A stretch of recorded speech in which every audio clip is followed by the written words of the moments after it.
Tem 49 anos, foi presidente de junta, é calceteiro e funcionário da Câmara Municipal do Porto, fundou o partido RIR. Para muitos será sempre conhecido como o Tim de Rãs. Em 2016 candidatou-se a Presidente da República e está agora de novo na corrida para Belém. Boa noite. Bem-vindo. Boa noite. Bem-vindo. A primeira pergunta é uma pergunta que muita gente faz. Porquê quer ser Presidente da República? Pela segunda vez está nesta corrida. A primeira razão é não deixar o sistema ir a voto sozinho. Mas não vai, tem outros candidatos. Não, o sistema não. Há o sistema, há o antissistema e há os fora do sistema. Eu sou fora do sistema e toda a gente viu que nestes dias eu sei me queixar, porque a minha habituar-me desde pequenina nunca pedir esmola, porque quem pede esmola perde a dignidade. Mas não pediu esmola, está aqui por pleno direito, como todos os outros candidatos. Pleno direito, estou aqui porque o povo está acordado.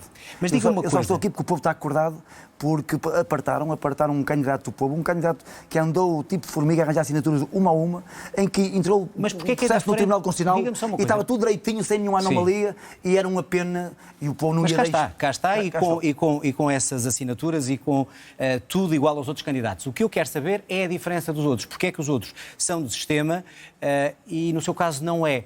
Também tem um partido.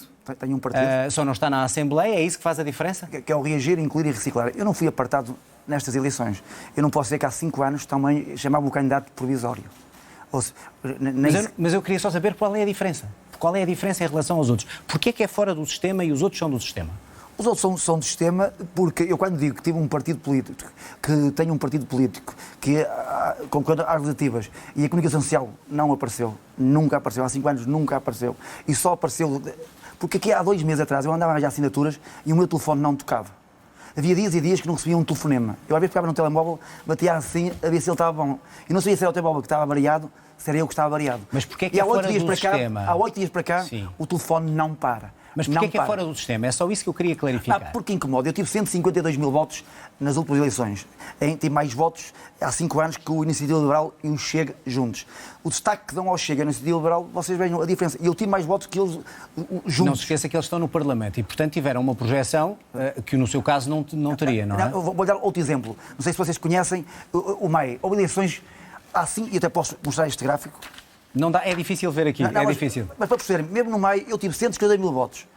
Vocês pesquisem no MAE, resultados de 2016, estão todos os candidatos e tiraram um homem que teve 150 mil votos. Pesquisem em casa, podem pesquisar. Pronto, mas vamos olhar para a sua candidatura. Não foi coincidência. Ao contrário, que nestas eleições há uma pessoa que não vai a votos, já explicámos aqui, 17 assinaturas e vai estar no boletim. Mas isso é outra polémica. Vamos olhar para a sua. Muitos votos, 152 mil votos, um que não tem votos. O país tem que ser organizado. Temos que ser responsáveis.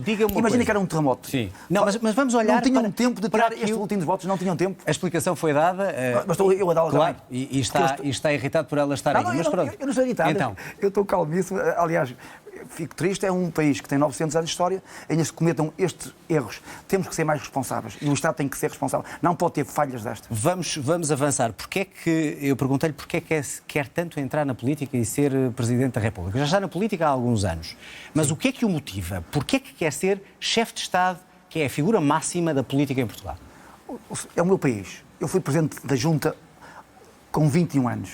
E não foi fácil ser Presidente de Junta, mas também não é impossível ser Presidente da República. É um direito que eu tenho, estou a exercê-lo e sinto o apoio de muita gente. Há muita gente que gostava de me ver a Presidente da República, porque o povo, em 900 anos, foi sempre figurante. Chegou à altura de o povo tomar o papel principal. E diz que é o representante do povo porquê? Do povo e da Por causa da sua profissão? Porquê? Porquê é que é o representante do povo e os outros não são? Do povo e da povo. Porque eu não quero ser só o representante das pessoas. Portugal não tem só pessoas, Portugal tem chão. Temos a terra. Mas porquê? E temos que defender a terra. Diga-me porquê é que é do povo e os outros candidatos não são? Porque estou próximo. Eu não apareço ao povo só em tempo de eleições. Há muitos políticos que estão lá em cima, nos gabinetes do 12º andar, saem pelos vidros formados, pelo elevador, entram no carro, as pessoas não os veem e só aparecem ao povo, tipo armas de rapina, em tempo de votos. Acha que o Presidente da República atual não se misturou com o povo, não esteve junto do povo? Acha que o povo não gosta dele? Não, o povo gosta dele. Eu pessoalmente gosto. E também gosto do cargo de Presidente da República. Eu nunca vou dizer mal a uma de um adversário. Eu não posso esquecer que fui adversário dele, mas posso também ter a minha opinião. Há uma coisa que eu tenho a certeza. O nosso Presidente... a uma altura do mandato teve o povo mimoso e outra vez abandalhou um bocadinho, está a ver, apalhaçou a função do Presidente da República. Porque o Presidente da República... Quando ele vai para o pé do povo em situações de tragédia, como os incêndios, e tira selfies, acha que isso é menos respeito? Só porque havia focos. Eu não vejo o Marcelo quando não há focos. Ele aparece só ao povo quando há focos. Porque tem a necessidade de aparecer. E às vezes aparece demais e o povo começou a perceber que às vezes aparece mais. Eu não estou a dizer que ele... Mas acha que o povo está enganado quando o escolheu? Foi a maioria muitas vezes falou demais. Outra vez era preciso que ele falasse e teve calado. Diga uma coisa, há alguns daqueles que o criticam dizendo que só quer utilizar esta campanha para ter mais notoriedade e poder finalmente entrar no Parlamento. É essa a sua pretensão? Não, isto é assim, toda a gente sabe, eu um dia disse ao Zé Maria, quando estava no Big Brother em 2000, em que disse a fama é o caminho mais próximo para a desilusão. Se há pessoa que está-se marimbando para a fama, eu não estou aqui pela fama, eu gosto do meu país. Mas quer entrar no Parlamento, é o seu próximo objetivo se não for eleito Presidente. O que eu estou a dizer é que sou candidato e quando, no dia das eleições, o meu quadradinho é o tamanho dos outros quadradinhos. O tamanho... Porque... Não, mas agora estou a dizer qual é o objetivo, se o objetivo também é esse. O objetivo, eu há dias disse que já sei em quem vou votar na segunda volta. O objetivo, está a ver, é... E quem é já agora? Vou votar em mim. Mas se não for à segunda volta, é uma possibilidade. Não, o que eu estou a dizer, o meu grande objetivo é que haja a segunda volta. E se houver a segunda volta, sei que vou votar em mim. Então, mas já agora, se não for à segunda volta, porque é uma possibilidade, em quem é que daria essa volta? Eu não sei quem é que são os resultados dos candidatos, porque os resultados só vão ser... Na grande se não fosse o Vitorino, qual era o candidato que acha que tem mais condições para liderar este país e para ser Presidente? Há 3 eleições. Ou candidata? A primeira eleição é Marcelo contra Marcelo. Eu acho que o grande adversário do Marcelo é o próprio Marcelo. Pronto, isto não tenho dúvidas nenhumas. Disse há pouco que ele não falou quando deveria falar. Quando é que ele não falou? Muitas vezes. Porque, por exemplo, quando a notícia é boa, é o Presidente que fala. Quando é má, mas, manda por exemplo, para o um exemplo em que ele devia ter falado e estava calado. Não podemos ter um Presidente, quando a notícia é boa, ele aparece. Quando a notícia é má, manda os focos são notícias más. Não, mas fogem das notícias más. E o Presidente deve ser... Mas quando ele vai aos focos ou quando vai a uma tragédia... Não, eu não digo os fogos, eu digo então, os focos. Os focos? Ou seja, quando a notícia é boa... Então, mas diga-me um exemplo de que o Presidente deveria ter falado à nação e não falou e, em sua opinião, foi errado. Muitos exemplos. Imagine, mesmo nesta questão de mandar falar... Eu sou Presidente da República, vou falar sempre em português, porque um grande património que nós temos mas é a nossa... Vamos voltar a Marcelo. Eu queria só saber o exemplo. Um exemplo. Muito exemplo. Imagine, por exemplo, o nosso Presidente da República foi muito forte como os fracos, muito fraco como os fortes. Ele muitas vezes andou a embalar o Costa e o Costa a embalá-lo. Eu acho que houve um balanço a nestes... Quem é que deu mais balanço a quem? Quem é que embalou quem? Foi o Presidente ao Governo ou o Governo do PS?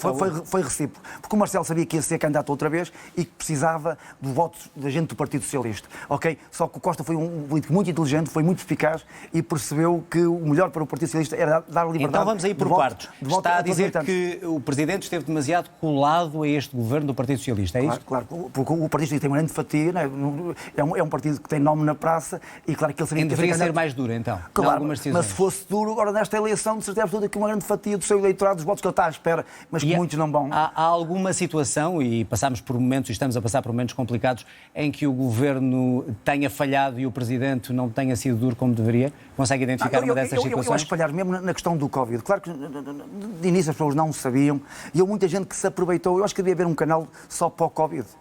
E os políticos estavam sempre ali colados ao Covid, deviam se distanciar um bocadinho. Mas distanciar como? Sabes, no meio de uma pandemia tínhamos que tomar decisões. Uma coisa em que ele falhou. Imagine, por exemplo, 2 meses à procura que viesse uma pessoa com Covid. O país, o jornalista sabe de todos, e depois uma pessoa à procura de um morto. E quando houve um morto, meu Deus, a comunicação toda, agora morrem 70 e tal pessoas. Mas onde é que o Governo falhou e onde é que o Presidente não deu o sinal vermelho ao Governo? Agora morrem 70 e tal pessoas por dia e parece que não morre ninguém. Não é verdade, como sabe, estamos todos preocupados e damos esta notícia. Onde eu quero esclarecer é isto. Disse que o Presidente foi à boleia do Governo, se bem entendi as suas palavras. Onde é que ele deveria ter sido mais duro? Decisões que o Governo tomou e que o Presidente não assinalou e deveria. Por exemplo, decisões, porque disse que ele não foi duro e deveria ser. Em que situações? Por exemplo. O Marcelo Rebelo de Sousa muitas vezes decidiu em função dos focos da agenda mediática. E às vezes o Presidente não pode...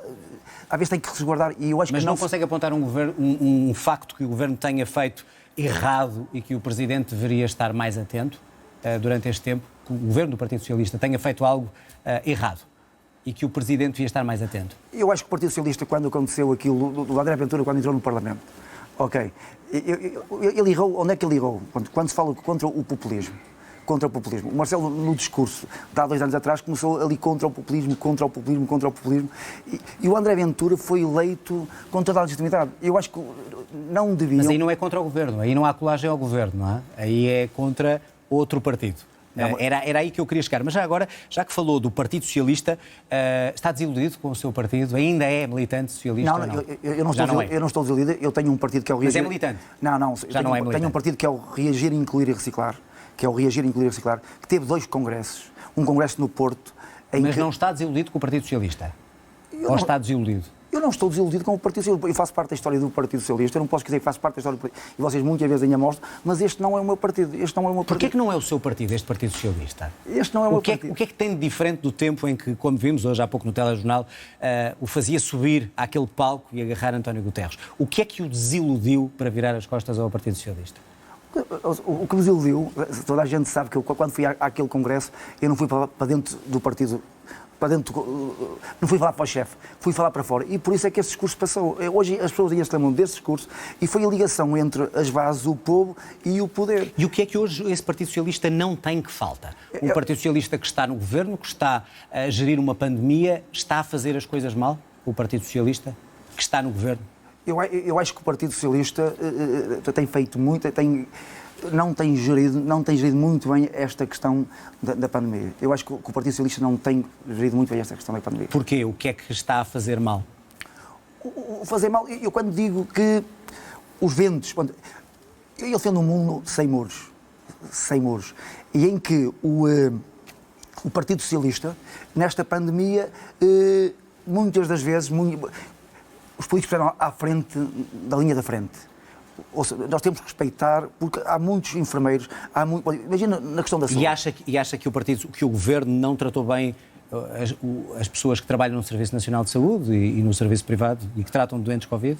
Não tratou. Eu ando nos hospitais, muita gente está descontente. Eu posso dizer que vivo numa região que tem 500 mil habitantes e que não temos uma máquina de ressonância magnética. O Valdo de Sousa, em Penafiel. Eu acho que os políticos deviam ter ido, o Costa devia ter ido àquela zona vermelha, em Penafiel. Acha que tem que ir a todos os pontos do país ou que deveria... Não, tem que estar na linha da frente. E aquela gente então, gostava que lhes dessem ânimo. Eu gostava que lhes dessem ânimo. Deduzo que, imagino, se for eleito Presidente da República, e segundo as sondagens poderemos ter ou não um governo minoritário do PS outra vez, talvez com menos apoio da chamada geringonça, como é que atuava perante isso? Ou seja, com um governo minoritário sem apoio, dissolvia o Parlamento, como é que atuava? Um governo minoritário, toda a gente sabe que há governos minoritários que hoje em dia é muito fácil... Este governo minoritário do PS, imagina um governo minoritário do PS. Há dois blocos. Você viu em que o Passos Coelho ganhou as eleições e depois não governou. E o que aconteceu na Madeira, a partir do momento em que as pessoas já viram que o que aconteceu na Madeira e aconteceu nas eleições legislativas, os partidos não há grandes diferenças. Mas o Presidente tem algum poder para dissolver a Assembleia? Não, o Presidente só pode dissolver quando a razão, está a ver, quando tiver os interesses do país, e não pode dissolver a Assembleia assim. E não tem acontecido? Não tem acontecido. Disse também que a geringonça não mostrou muita simpatia pela geringonça. Disse que a geringonça era uma coisa mal amanhada. Porquê é que a geringonça foi uma coisa mal amanhada? Não foi boa para o país? O apoio dos dois partidos ao Partido Socialista para governar, nesta altura? Ou se fosse uma coisa boa, de certeza que eles não se divorciavam. E neste momento eles estão divorciados, não é? Portanto, o PS está muito longe do Partido Comunista e do Bloco de Esquerda. Mas durante algum tempo conseguiram aprovar orçamentos e governar um país. Acha que não resultou? Acha que olhamos para trás e não faz sentido essa solução política? Na altura foi para afastar a direita, está a perceber que também, claro que não iam fazer um casamento e não ia durar 1 ano ou 2, não é? Claro que eles também queriam estar ali pelo menos 4 anos ali no Parlamento. Vamos olhar para algumas questões que já falei aqui com outros candidatos e queria também a sua opinião, começando pelo orçamento. O Presidente promulgou este orçamento, tem um conhecimento geral do orçamento, presumo. O que é que lhe falta neste orçamento, em sua opinião, para enfrentar o que aí vem? Estamos a falar de uma crise com pandemia, uma crise económica, uma crise social. O que é que acha que medidas faltam neste orçamento que acabou por ser promulgado? Neste momento, toda a gente sabe que o orçamento gasta... Ninguém sabe quanto é que se está a gastar hoje em dia. tenho a certeza absoluta que, se perguntar a qualquer português quanto é que Portugal hoje deve, há uma coisa que eu tenho a certeza: cada vez devemos mais. Cada vez devemos mais. Nós temos contas, o orçamento é mesmo para isso, para fazer as contas. Mas acha que há medidas no orçamento que deveriam lá estar e não estão? Que medidas é que acha que este orçamento deveria pensar em quem e não está a pensar? Devia pensar primeiro nos peixinhos, nos que mais sofrem, naquele povo que nunca recebeu uma comenda. Porque é muito fácil arranjar milhões para os bancos, para a TAP, e é muito difícil, é mesmo muito difícil arranjar migalhas. Acha que medidas sociais faltam neste orçamento? Faltam medidas sociais, medidas de apoio a quem está a sofrer mais com a pandemia? Não, e falta fiscalização, também falta fiscalização. Em quê? Porque há gente que tem apoios que não merece. Está a ver? E há gente que... Está a falar de corrupção, é isso? Não é de corrupção. Então? Mesmo a nível de pessoas que vivem com dificuldade, pessoas... Não é possível uma pessoa trabalhar até aos 65 anos, né? E depois não vai ter reforma, a reforma vai para os 72 anos. Nós temos também que preocupar-nos... Portanto, isso é uma questão de injustiça, mas estava a dizer que falta fiscalização. Fiscalizar quem? Quem recebe o quê e não devia receber? Eu ouço alguém dizer que há pessoas que andam de Ferrari e recebem rendimento mínimo. A culpa não é de quem anda de Ferrari. A culpa é que tem que haver fiscalização. Eu acho que não há fiscalização. Mas acha que um presidente pode pressionar um governo nesse sentido? Não, o governo é que tem... Certo, mas está a candidatar-se a Presidente da República. A minha pergunta era, perante um orçamento em que não tinha essas medidas que achava essenciais, se fosse Presidente, tinha o poder de votar. Era capaz de votar um orçamento que não tivesse essas medidas que está a elencar? Não, era capaz de votar se visse o dinheiro facilmente para os grandes e se não chegasse ao povo que é mais preciso. Eu quando digo que em 9 séculos o povo que sempre pagou a Cristo, porque quem paga é a raia miúda, que sempre pagou a Cristo e o povo nunca recebeu uma comenda. É muito fácil dar medalhas a quem ganha. É muito fácil. Isso é uma crítica a Marcelo Rebelo de Sousa, é isso? É muito fácil. Agora, o povo que sempre pagou a fava devia ser condecorado. Disse também que muitas vezes o Estado português tem falta de dignidade, que está sempre a mendigar, a pedir. O que quer dizer com isto? Estamos a mendigar o quê e a quem?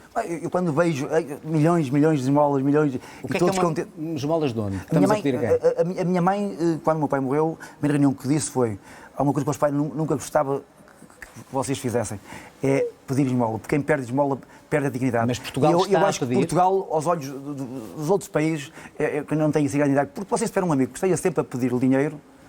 Mas repara uma coisa, mas acha que Portugal não devia receber a bazuca, o dinheiro que vem da União Europeia? Se tiver um amigo que tem sempre a pedir dinheiro, você diz: eu não quero este amigo para nada. E é assim que os nossos amigos, entre aspas, da Europa, olham para Portugal. Mas então diga uma coisa, estamos em pandemia. Se não estivéssemos na Europa, e não é só Portugal que recebe, são todos os outros Estados da União Europeia, como é que acha que teríamos dinheiro para ajudar essas pessoas que mais necessitam, e que o Vitorino defende, e para combater a pandemia e para comprar vacinas? Isso é pedinchar receber as vacinas e a bazuca? Não há almoços grátis. Certeza que não há. Então, as pessoas dizem que vêm de volta, mas depois vamos a ver e o povo está sempre a pagar e cada vez mais. Então diriam que não recebemos o dinheiro? Não, mas vamos pagar de certeza. De borla não vem de certeza. Eu não acredito que aqueles milhões venham de borla. Isto não tem dúvida. E ninguém acredita. Porque se vem de borla e depois mais à frente, o povo cada vez paga mais impostos, é mais sugado.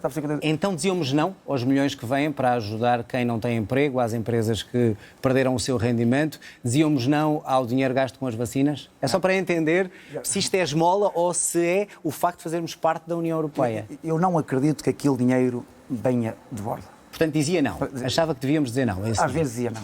E como é que nós ultrapassávamos a pandemia sem este dinheiro? A pandemia não tem muros. Não é só um problema de Portugal. Pois não. Há grandes economias. Você vê a América. Vê a América. Mas olha, a Alemanha. Vê a Inglaterra. Recebeu a Alemanha, em que morrem em todo lado, em todo o mundo. A pandemia é global. Eu que defendo um mundo sem muros, está a perceber o que eu dizer? Eu acho que o mundo hoje não está preparado para esta pandemia. E pensam que este mundo está muito iludido. A ver, não tão iludido que nós o queremos fazer crer. Mas diga-me só uma coisa, a União Europeia também é um espaço sem muros. Ajudamos uns aos outros quando precisamos. E não é só Portugal que recebe dinheiro, também os outros países recebem esse dinheiro. Diria que não ao dinheiro que vem às vacinas que precisamos. Como é que resolvemos a nossa crise económica, e social? A grande questão é saber, e é o que eu estou aqui a dizer, é se aquele dinheiro vem de bordo, entre aspas, ou não. Vamos ver mais. Vamos aguardar. Eu vou responder mais à frente. Quando vierem ter com os portugueses para pagar aquele dinheiro que dizem que vem de borla, aí vai ter a resposta. Já agora que estamos a falar de dinheiro, há vários problemas em Portugal, nomeadamente o da TAP, também já falei com os seus outros candidatos, os seus rivais que aqui estiveram. O que é que acha que devemos fazer com a TAP? Devemos pagar para manter e reestruturar a TAP o dinheiro que for preciso? Portugal tem boas faculdades, bons universidades, temos grandes gestores, muito bons gestores, mas eles são tão bons, que quando estão à frente de empresas do Estado, parecem que não são assim tão bons. Vão com um currículo fantástico e depois, quando passados uns tempos, cada vez devem mais. Acha que tem sido problemas de gestão? São muito bons a arranjar buracos. Mas agora temos esse buraco, como diz, como é que o resolvemos? Concorda com este plano, ou seja, de gastar 3,7 mil milhões para reestruturar a TAP? Até onde vamos poder meter dinheiro na TAP para a manter? A TAP é serviço público, e toda a gente, mas também tem que ser Portugal como um todo. Bom, eu quando vejo que tiram muitos voos do Porto e não sei o quê, e muita gente pensa que Portugal é só Lisboa, até há quem diga que não é a TAP, é a TAL, que é Transportes Aéreos de Lisboa. A TAP... Mas devemos meter... A ideia é, o Estado deve meter dinheiro, aquele que está planeado, até onde? Ou seja, qual é o limite que vamos investir na TAP enquanto Estado português para manter a nossa companhia de bandeira? Era a sua opinião sobre isso? Vou-lhe falar no aeroporto, não é? Neste momento não há voos. Neste momento, ou poucos voos. Uma das primeiras coisas era, neste momento, cancelar a feitura do novo aeroporto. Esse dinheiro do aeroporto que vão gastar, neste momento não vai ser... Mas continua a meter dinheiro na TAP para a salvar. Se não se fizesse o aeroporto, né, eu acho que neste momento não é preciso, eu acho que dava para salvar a TAP. Podia-se começar por aí. Outra questão, até porque temos pouco tempo, a questão se do não há CEF. Vão fazer um aeroporto, os aviões estão todos parados, aqueles milhões do aeroporto que querem fazer, né, ou o projeto... Ficou claro. A questão do CEF, o Presidente da República acha que falhou neste caso aquele cidadão que morreu, que foi torturado, e o Presidente esperou por um relatório para falar com a família. O senhor, se fosse Presidente da República, teria feito diferente antes de ter conclusões? Quando é que falaria com a família da vítima? O Presidente da República não tem que falar com toda a gente. Foi isso que ele disse nessa cadeira. E concordo com ele, está a ser. E depois há casos isolados, há passos que faz à margem. Mas há uma coisa que eu tenho a certeza. Agora, quando acontece este caso, um caso isolado, e querem acabar com o CEF, eu acho que... Acabar ou reestruturar? Qual seria a sua opinião? Não, eu acho, por amor de Deus, não é por caso isolado, porque o CEF já defendeu muito as nossas fronteiras e têm que ser respeitadas. Mas acha que funciona bem uma polícia que chega, que deixa acontecer isto? Quando as Forças Armadas, tem que defender as nossas empresas de segurança. Tem que defender. A CEF tem que ser defendida. Aquele foi um caso... Mas isso quer dizer o quê? Fechar os olhos ao que aconteceu? Não é fechar os olhos. Então. Se as pessoas cometeram aquele crime, têm que ser punidas. São pessoas. Agora, uma coisa é punir as pessoas, outra coisa é punir a história do CEF. O CEF já defendeu muito as nossas fronteiras, há gente muito capaz. Agora, mas precisa ou não de ser reestruturado? Não, tudo pode ser, no fundo, não é reestruturado, tudo pode haver uma evolução, tudo pode. Agora, acabar com o CEF, isso não. Acha que o Ministro da Administração Interna, que é uma pergunta que também fiz a outros candidatos, tem condições para continuar a ser Ministro? Não é o poder do Presidente tomar essa iniciativa, mas tem uma leitura política. Acha que o atual Ministro da Administração Interna, depois do que se passou no CEF, por exemplo, agora, a confusão na distribuição das vacinas entre a PSP e a GNR, acha que tem condições para continuar? É absoluta confiança no António Costa. O António Costa é quem escolhe os ministros e o Presidente da República é que os aprova, ok? Não é da minha competência. Mas tem uma leitura política, como é que olha para isso? Tenho uma leitura, mas tenho a certeza que se fizesse um referendo a todos os portugueses, uns diziam que devia sair, outros que não deviam sair. Não me vou meter nessa área. Diga-me uma coisa, muitas vezes fala da sua profissão, ser calceteiro, e o que é que essa profissão lhe traz e lhe dá de diferente e de melhor até para ser Presidente da República? Consegue encontrar algo que seja muito bom ainda? O meu gabinete é a rua. A rua é a casa de todos. Eu na rua converso com toda a gente. Eu ouço as pessoas e sei muito bem o que é que as pessoas pensam e o povo conhece muito bem a ficção e o que é a realidade. Ou seja, eu não tenho dúvidas nenhumas porque sou um político próximo das pessoas. Estou ali com elas, bom dia, boa tarde, eu rebaixo passadeiras. Eu, às vezes, ajudo pessoas com deficiência